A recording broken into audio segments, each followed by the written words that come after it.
Facebook fam, it's Friday, and your girls Lace and Sutton are back for the Friday Gum Flap. And today we're going to talk about something that's probably going to piss some people off, but hey, it's got to be said, and we really don't care. So, we want to talk about these white spaces. Yes, I said it.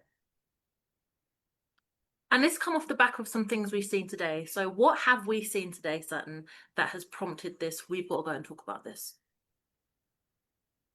Well, you know what? I think it was really a long time coming because these are kinds of things that we've alluded to before, but I don't think that we have really addressed them like we're about to address them here today. There were some posts that we both saw that expressed, for lack of a better word, exhaustion, disillusionment, and disdain for white spaces. What do I mean by white spaces? I am talking about spaces that are dominated by white business owners. To be more specific, I'm just going to get straight to the point, dominated by white women. And I want to preface this here because we are all adults, but some people still like to pretend like they're not. We are not talking about all white people. Okay. So let's not go there.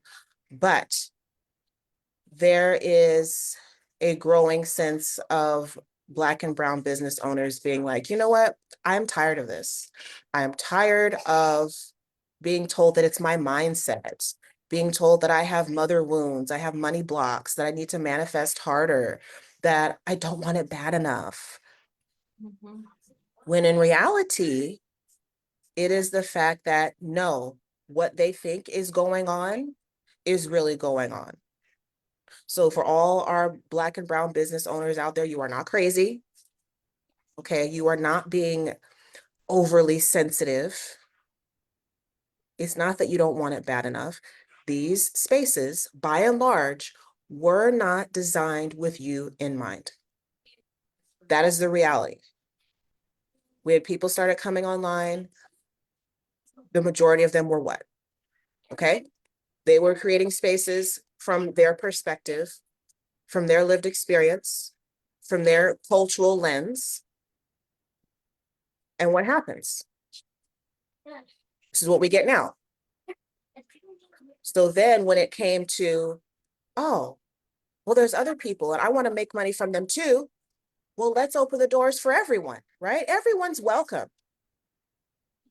So these spaces were not made for you and mine. And that is why you are feeling like you don't belong. That is why you are feeling like, okay, these people just want my money. They don't want to be seen as, I can't probably say that word on here, but they don't want to be seen as the one who is not accepting or inclusive. So they're going to, pepper the summit a little bit. They're going to pepper their events, put the little faces here and there. So they don't Mhm. look like, that one, because it's not trendy anymore to be those words that I can't say on here. Right. So everybody wants to have this image. But when you have lived experiences of being the other, of being the minority, being the odd one out, you know when a spade is a spade. You know when someone is trying to tokenize you, when someone is trying to use you, or also when someone is trying to gaslight you into believing that what you are really seeing is not the case. And that's where this live came from, because we saw posts where Black and brown business owners were expressing this frustration. And I know there's more out there. I know there are others because we felt the same, right, Lace? Yeah, absolutely. We have felt the same. We have felt the same. And we thought that we were in a silo all by ourselves, just experiencing these things. We came to learn that we are not. And now we are seeing just today, there are others. And I'm willing to bet that there are more out there who are watching behind the scenes thinking the same thing. And I know from the perspective of a Muslim entrepreneur, I know for a fact that there are Muslim entrepreneurs, particularly women, who are hiding because of this exact same thing. Absolutely. And we do have that lived experience. I know I do. And I've had that for a very long time, being a mixed race woman. I grew up in London, very, very diverse place. You know, we've got everyone, all the skin tones from ice white down to black, black. We got everybody and everyone in between.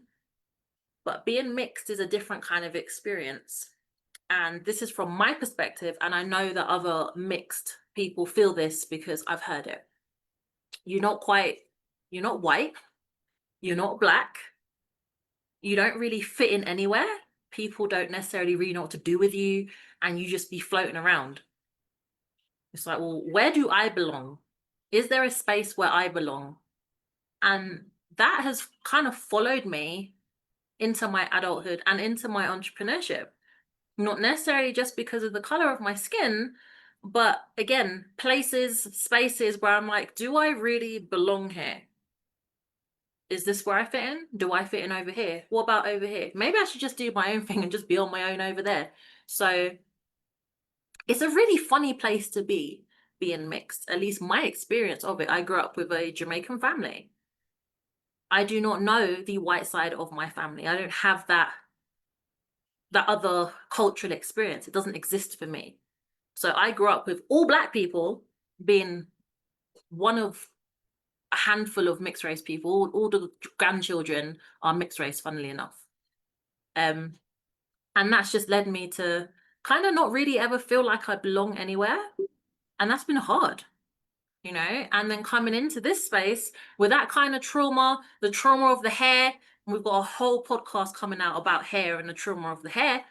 And then coming out here and working predominantly for white females when I was doing a tech concierge work, I didn't really put anything down necessarily to my skin color, but there was always this kind of undercurrent of, you're not on a level with us, you know, like you're beneath, you're the help. And I've got a whole post coming out next week about what it's like to be treated like the help and to feel like the help. So check that out and tell me if you can relate. But that's how it's always felt. There's always been that undercurrent. No one said anything outright, but you feel it. And then when you voice it, you get told to be quiet. You get told to put it under the rug. You get told, oh, don't say things like that. You're going to upset people. You're going to lose your clients. They're not going to work with you anymore. And I got tired of being told to be quiet, to not rock the boat. Stop being divisive. No, I'm not, though. I am sharing my experience and things that I have felt and the undertones that I have felt. And I know that I'm not nuts because something will tell you, she's had similar experiences, obviously not being a mixed race woman. But, you know, these things, I'm not here on my own feeling these things. These things are real. It's not made up. And because no one's talking about it, because it's like, oh, taboo, we don't want to upset nobody, so let's just be quiet and grateful for what we have. No, we need to talk about this stuff needs to be called out. So that is what we're doing today. We are calling that shit out. Thank you for sharing that, Lace. And, you know, the mere fact that you were told, oh, you need to be quiet about it, you know, don't rock the boat, don't do this, don't do that. All of that is reinforcement of what Black and brown people have been told for centuries. All of that is just the reinforcement, you know, and I said this to you before we went live. When you grow up Black or brown, you know, a person of color, you hear things at school. You hear things at home around the dinner table. You hear things from peers. Then when you get old enough, you're in the work environment, you hear things there. And then when you decide to start your own business, it all comes back again. Even though no one really talks about it, right? Nobody sees color, everything is kumbaya and cotton candy. But from my experience, that has definitely not been the case.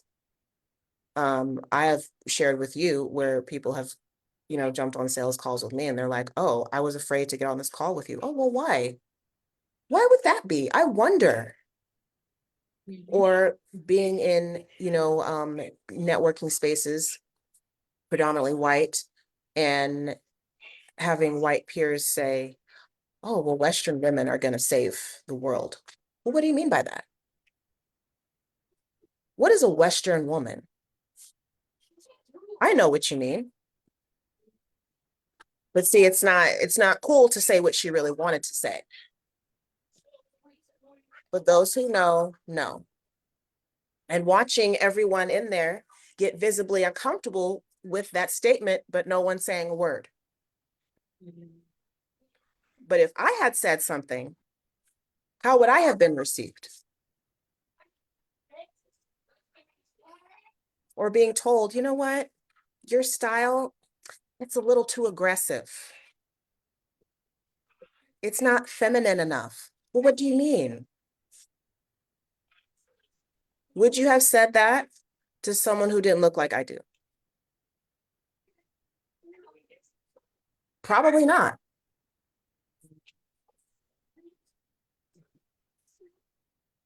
And we could write a whole book, right, about our experiences just in this online space about these different things that we're not allowed to talk about. Because we're just So supposed to be grateful, right? we're just supposed to be grateful, right? And since you don't really have that representation and you're subconsciously made to feel like what we talked about before, seeing certain stereotypes in the media and, in school and stuff. So you come online and it's kind of like, oh, well, that's all that's out here is just white coaches, just white service providers. Because that is typically who you see. So then it's like, oh, well, I guess that's who I have to give my money to. And then what happens sometimes? The tokenization comes back. Not all the time, but sometimes it does happen. Or the way the program is structured, it's very clear who was an afterthought and who wasn't. Even down to the way that these things are sold. Or the way that they're marketed too. The marketing, the messaging, the branding, all tone deaf to cultural nuance, to cultural sensitivity. When I go on your landing page, you're telling me you're all about empowering women and bringing women together, but all I see is white women. I don't see anyone that looks like me. But I shouldn't think about that. I shouldn't have those mindset blocks, right? I should just pull out my credit card and pay you anyway. Because I should have the emotional intelligence to know that you're not a certain way. No, how about you try a little harder in your marketing?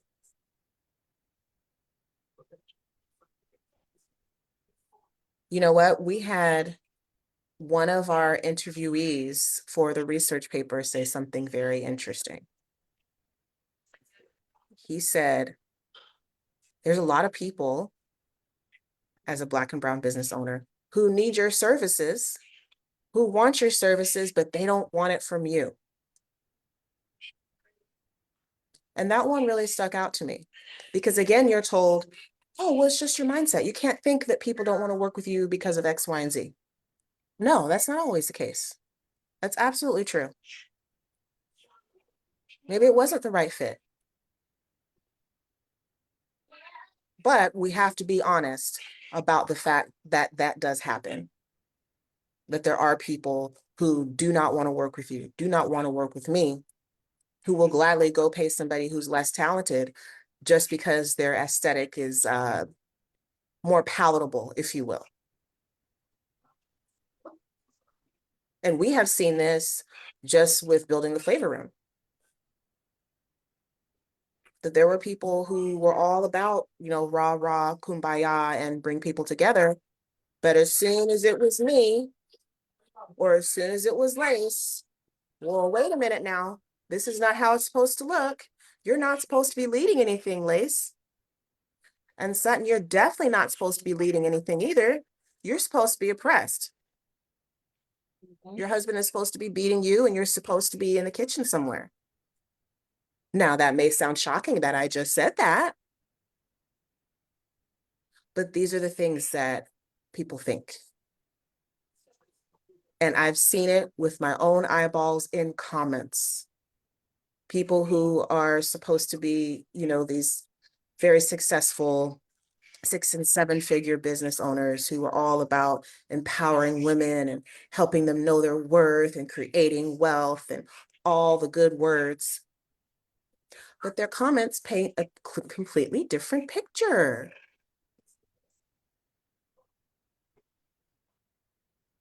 That they have certain racial biases. And seeing that firsthand, it made me wonder, so what if I contacted that person and was ready to pay $20,000 for their program? Would they be okay with that? I think we know the answer to that question because they see the green, right? When they say, oh, we don't see color. Yeah, because you see the green. So your marketing is tone deaf. The way that you sell, the way that you message, even the way that you present yourself is not only tone deaf, but borderline a phrase that I can't use on this platform, but you would gladly take my money again and again. Just be honest. If you want to work with just white women of a certain income bracket who look a certain way, just be honest about it. Because your ideal clients know. Because that's who's gracing the covers of your magazines. That's who's going to your summits. That's who's booking out your retreats.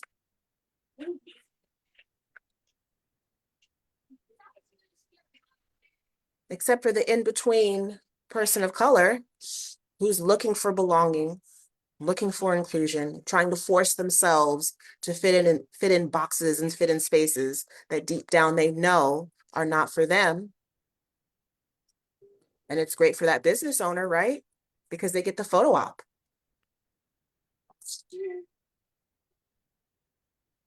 And we see the other side of this as well, where there's help wanted or there's help needed. You need a VA or you need someone to do something. And I see posts like this all the time. I'm looking for a VA in the Philippines. Is that because you really think that Filipino VAs are just the dog's bollocks? Or is that because you're very aware that, oh, well, I can pay them like $3 an hour and have them like run my entire business? Because that's really what it's about. When you've got your, because I've experienced this, when you've got your help, your dark skinned person doing whatever they may be doing, you expect to pay them a certain amount. And to keep them at that amount, it's supposed to be low. And you want to sell the things, you know, oh, hold the frequency of wealth and, you know, just manifest a bit harder and all the stuff. But when you got someone who will actually be proactive, because you can't just hope and pray, you know, oh, I'm going to make loads of money and sit down and wait for it to drop in your lap. You've actually got to do stuff. So when we make those decisions to raise our prices or to do whatever it is we need to do to create that wealth that you keep telling us to hang on to the frequency of, who are the first people that turn around and go, oh, no, no, no, not paying you that? Don't really know what you're bringing to the table, not any more than you already were. But on the other hand, they've been telling you how amazing you are all this time, that they never want you to leave, how brilliant your work is, but they do not want to pay you for it. I've felt that. So there's definitely two sides, and we always seem to be on the losing end.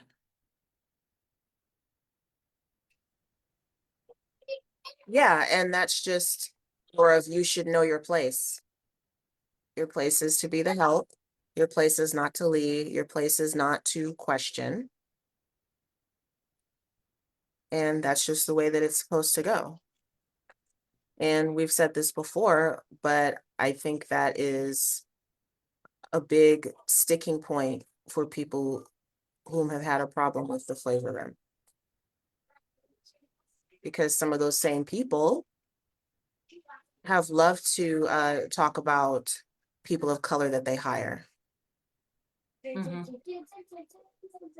Not as peers or not as even, you know, people to mentor and guide them, but just as help, assistants, specialists, right? So what's that about?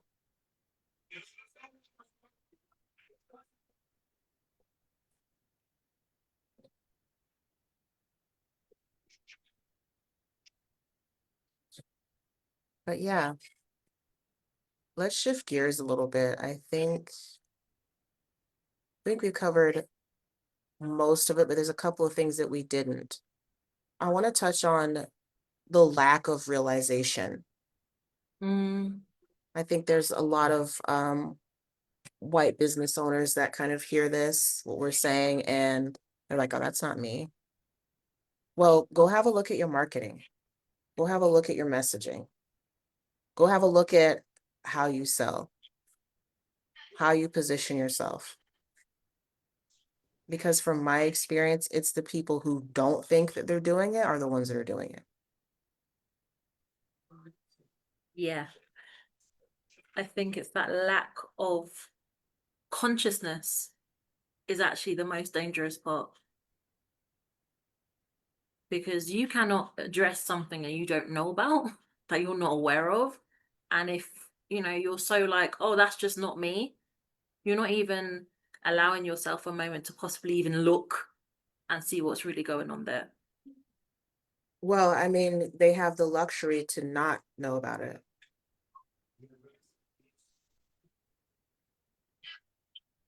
Also true. Because for us, you're not judged just by what you bring to the table. And I've said this before. Some people might find it pretentious that I have letters behind my name. But here's the thing, for my white counterparts, it's not pretentious. And the reason I do that is to make people feel a little more comfortable with me. Because I know that when they see this piece of fabric around my head, in addition to the color of my skin, I already have two obstacles that have to be overcome. I don't get to just come in and say, yeah, I'm Sutton and I do this, and have people automatically be open to receive whatever it is I have to give. And this comes from experience, right?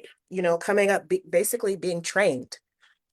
For me, it was being trained by my parents, being trained by the environment, if you will, that, hey, you're always going to have things that you're going to have to prove yourself.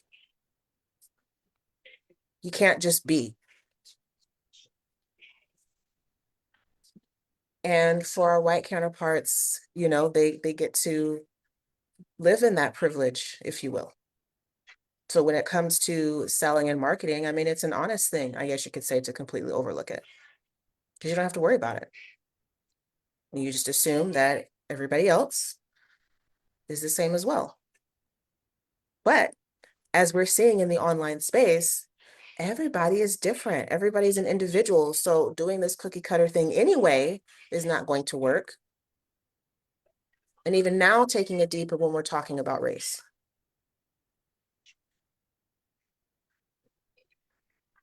That's the truth. That's the truth. And just to say it again, this is not an attack on white folks. Okay? So we shouldn't even have to say that, but we're saying it anyway. Just Well, you know so what, we have to say it. They wouldn't have to say it. No, but we have to say it, which is intellectually kind of ridiculous that you even have to say, if we're not talking about everybody, we're not attacking anybody. That's the level that we're at. in society right now that when you are speaking truth, it's automatically seen as an attack. We are simply just stating our experiences. We are also expressing experiences that we are observing from other people. And if we are calling ourselves leader, we have a duty to call these things out, because if these things are not called out, they're not going to change. And there also has to be a solution, which we Hello. have. Yes, we do. You want to talk about that? Well, the solution is exactly the reason why we built the flavor room. Because me and Sutton have had these things going on, and Sutton was thinking about this for a long time. I've been dealing with this stuff for a long time and trying to talk about this stuff and wanting to do something about it for a long time, but not really sure what that would look like. Sutton has been marinating the idea of the flavor room for 3 years. Pretty much the entire time that she's known me, I didn't know about this. And we came together kind of by accident because we were already friends, already in each other's orbit for a long, long time, like I said, 3 years. And she just said, hey, I'm just chucking this out here. I've got this idea. Do you know anyone that wants to collab? And I was like, well, it's kind of difficult for me to chuck people at you if I don't know what it is. So, spill the tea. And she spilled the tea. And essentially the tea was the flavor room. It just didn't have that name at the time. And I was like, hey, oh my gosh, this is speaking to my soul. I need to get involved in this. So we created the flavor room, which is the world's only invite-only curated ecosystem for diverse leaders and entrepreneurs of color. Yes, we have built our own damn table because we are done asking for seats at other people's. We created our own. Yes, we did. And that is essentially the solution to these posts we've been seeing. You don't have to try to fit yourself in spaces that are not meant for you. You don't have to try to fit yourself in spaces or work with people who are gaslighting you and telling you it's your mindset and that you need to be grateful and all this brouhaha. No, you don't need to do any of that. You're here to run a business. You're here to lead. You're here to be respected in your industry. Stop putting yourself in spaces that are not going to give you that. Come book a Flavor Fit call and make the best decision you can possibly make for your business, period, or for this year. It's just as simple as that. And if you are not Black, you're not brown, you are white, or, something else, you identify as something else, you're like, I'm resonating with this, go ahead and book a call. You don't have to be white, you don't have to be a person of color to be a part of the flavor room. No, you just got to be down with the values and down with the brown. And yeah, we want to talk to you because we know you're out there, and we're going to keep talking like this. We're just going to keep going because we're going to reach you. You're going to find us and you are going to book that call, and it is going to be the best decision you ever made. So that's all I got. One way or another. Sooner rather than later, because we're on the move. We are on the move. We are on the move. And we got solutions, not just the flavor room, but we got solutions for that tone deafness, for that lack of cultural awareness and sensitivity. We are building something for that as well. We're not just sitting here going on about it and going, oh, it's like this and oh, it's like that. And oh, this is my experience. Yes, we need to talk about that stuff, but we are also bringing the goods. We don't just sit here and complain. We are about solutions and we are bringing them. Because that's what leaders do. So if you want to be in a space who it is what it says on the tin, that there's no cap, there's no false empowerment just to get you in, and then next thing you know, you've wasted hundreds of thousands of dollars down the drain and got nothing except more gray hairs and stress and some dusty Facebook groups, come have a chat with us. It's as simple as that. That's really all you need to do. Just come have a chat with us, learn about the flavor room, let us learn about you and your business, and let's see if it's a fit. Absolutely. Everything you need is in the comments below.